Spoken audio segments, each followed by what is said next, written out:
Coming to you live from the palatial studios of PBJ Productions. Welcome to Patrick and BJ Talk Real Estate, where we talk about life, the universe, and everything as it relates to real estate. All morning, I had like one long nose hair. I pulled that sucker out, it was itching me all morning, man. Driving me nuts.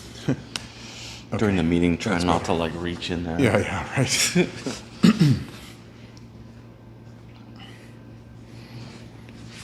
All right.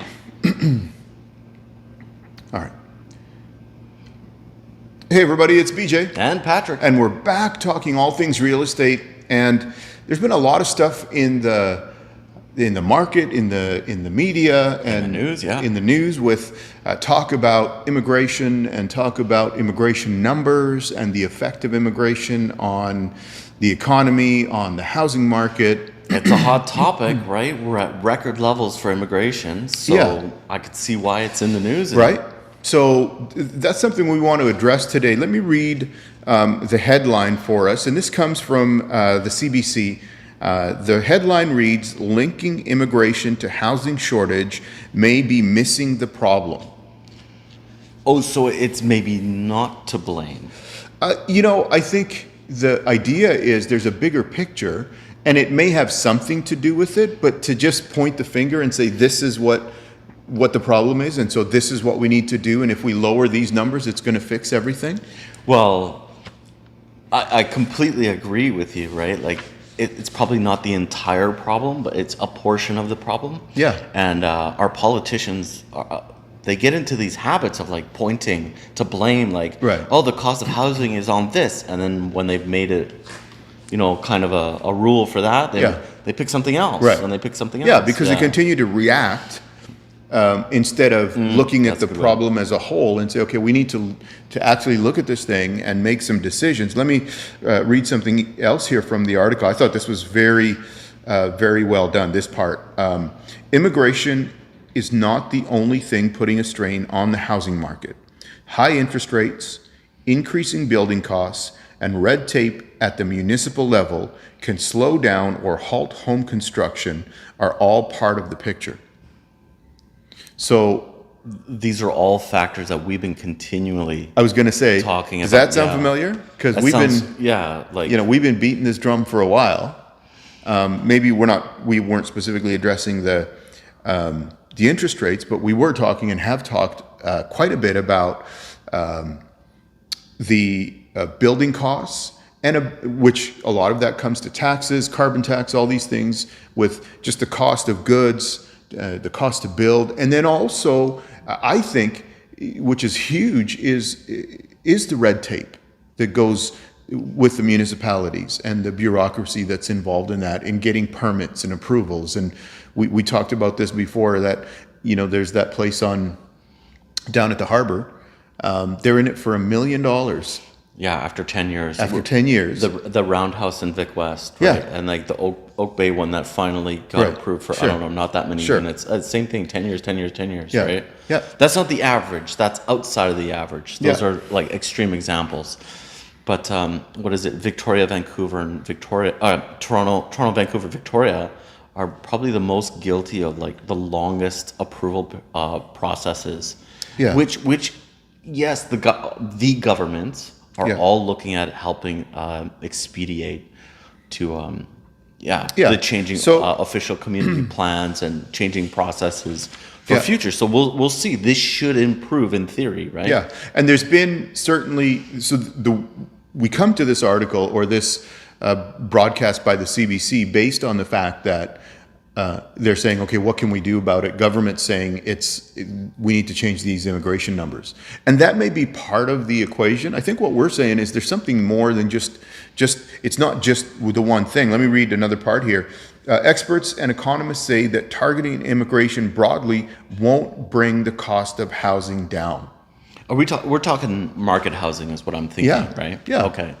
So if we dig deeper into this, there's currently we're in the middle of a 2-year foreign buyer ban. So it's not like immigrants that are recently arrived are they're banned from purchasing, with few exceptions, of course. Yeah. But that really will not affect like the whole market, and we're still looking at market prices coming down relatively over like a year to 2 year, and that's not the same in every market. I want to say that. I want to be clear about that. The Canadian market is vast. Yes, it's a huge country. You know, it's really hard to compare like Vancouver to Halifax, let's say. There's a lot of things that are very different from each other. So, you know, it's hard to generalize that let's say immigration is to blame on all of this. Yeah. When there's so many micro markets that behave differently from each other. Yeah. The other point that they make in this article is the difference between houses and households.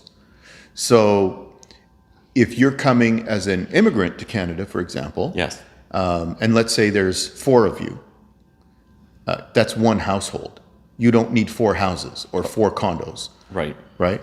So that number, just looking at the number and saying, oh, look at it's because we have this many people coming, just because those, you know, you have whatever that number is, let's say it's 10 people. If there's 3 families or 2 families in those 10 people, they don't need 10 homes.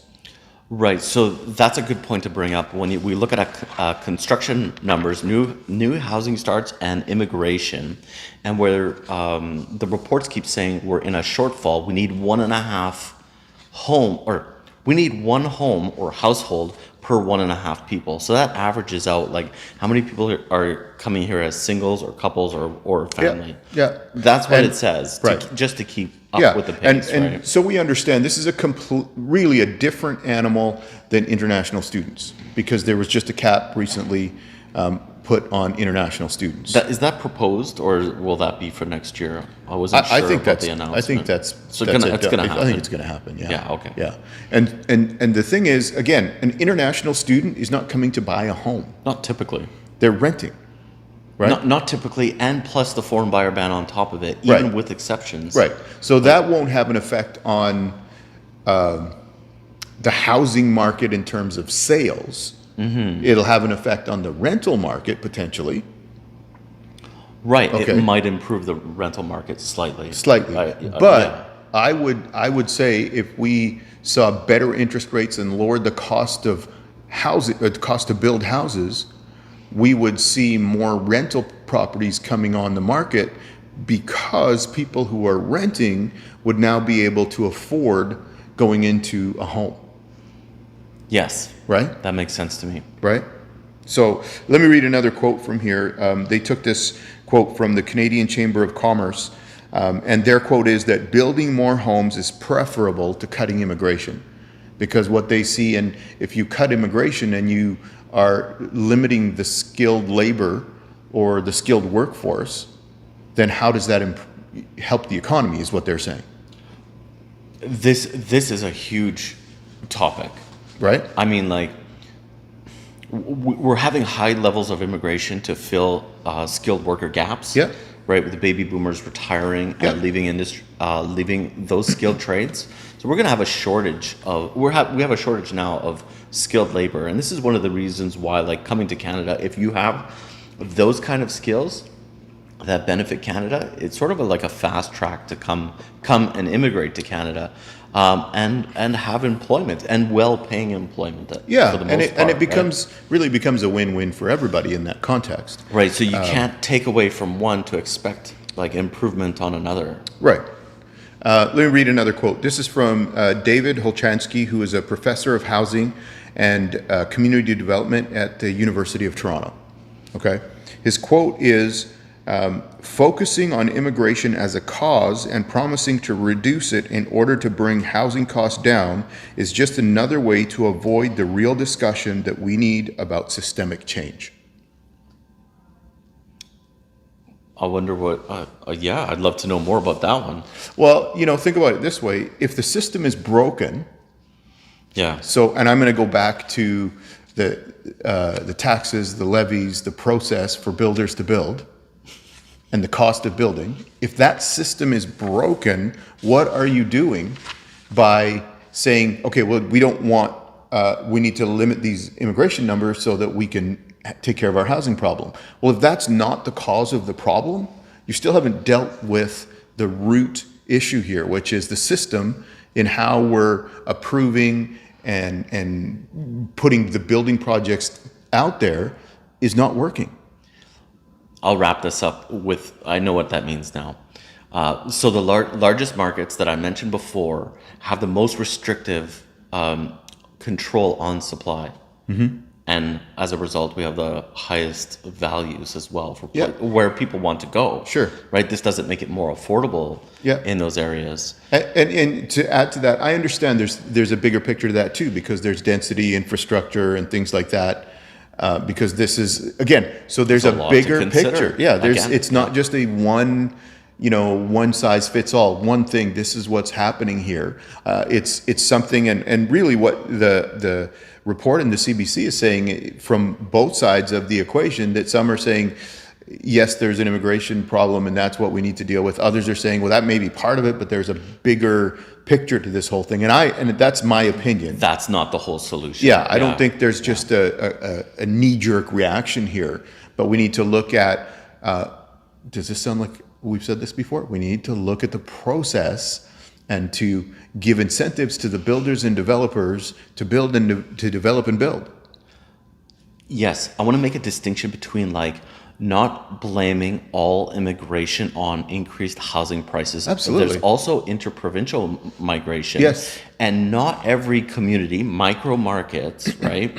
Not every community enjoys the benefit of an influx and a positive net migration to their area. Yeah. So if people are leaving the area, this could be somewhere else across Canada. Not all populations are increasing, and there's economic drivers behind that. Yeah. Jobs, if it's a rental or if it's sure, if they own the properties, right? Yeah. So you have to really look at the individual markets. Who is the expert on that area to really get to know what are the factors driving people coming or leaving that area. Yeah. Anywhere across Canada, United States, and probably other places of the world. These are just fundamentals. So even blaming restrictive municipal processes for rezoning, approving permits for buildings and new projects. You know what? I'm picking on the ones that have the notoriously the longest. The reputation, sure. Yeah, so some places might just be like Wild Wild West and approve things that really maybe shouldn't have approved, that maybe they should have been a little bit more conscious about approving homes. Yeah. And then there's places that what if newcomers to Canada flock to certain areas first? Sure. Because Vancouver and Toronto are the port of call for immigration. Sure. And then where would they spill over to different areas? Sure. So that doesn't affect all parts of Canada. It might affect certain places in Canada. And typically they're also not going to. A lot of times, the people who immigrate to Canada, they may not stay in Vancouver or Toronto or wherever they come in. And we've talked about the whole part of how important immigration is to us as a country, in building our country and the value of it. And obviously, was it your parents that moved here? Yeah, both my parents immigrated to Montreal, but Mirabel used to be the airport where immigrants came to. Right. Yeah. And my family immigrated to Grand Prairie, of all places. That's where I first came to Canada in the middle of winter, was Grand Prairie. Oh, wonderful. Yeah, right. So, we're big supporters of that, and we understand the value of it to Canada as a country, and I think we're just saying there's a bigger problem that needs a bigger solution, and maybe some kind of cap on the immigration numbers is part of that process. But to say this one thing is going to fix it, I don't think that's a bit naive. Yeah. But, for sure. Yeah, like the rescission period is going to fix everything when it comes to nothing. When it comes to unconditional offers in the market. I'm sure we've talked about that in another video. Right. But yeah. Anyway, thank you all for joining us today. If you haven't, please take a minute and subscribe. We're putting out 3 or 4 videos or more every week, so you want to make sure that you catch everything. So please subscribe. If you want to know some information specifically about what's happening in Victoria's market, certainly let us know. Reach out to us. Our contact information it's always in there. the description. Yeah. And we're happy to help you if you want to move here, if you're looking to buy a business here, if you're looking to sell a business here or sell a home. We're happy to help you with all of that process. So. Yeah, and if you have any comments or anything to add to this, we'd love to hear what you think. Yeah. What if we're kind of covering this in 12 minutes, 13 minutes, whatever. But if there's something that's really vital that you think, hey, maybe we didn't mention that, maybe we should have mentioned it, put it in the comments below. We'd love to hear that from you. Yeah, absolutely. Well, thank you all for joining us. We'll see you next time. Catch you in the next one.